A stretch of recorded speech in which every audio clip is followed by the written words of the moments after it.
ஓம் சக்தி. ஓம் சக்தி. ஓம் சக்தி. ஐம்புலன்களையும் கட்டுப்படுத்தி வாழ்வதற்கு நீங்கள் முயல வேண்டும். நீங்கள் ஐம்புலன்களையும் கட்டுப்படுத்தும் வல்லமை பெற்றால் உங்களுக்கு ஐம்பூதங்களும் கட்டுப்படும். இது அன்னையின் அருள்வாக்கு. குருவடி சரணம், திருவடி சரணம். ஓம் சக்தி.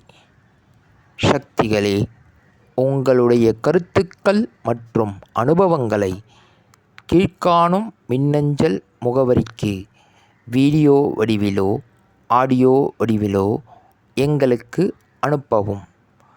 மற்றும் மறுவூர் மகிமை யூடியூப் சேனலை சப்ஸ்கிரைப் செய்யவும். ஓம்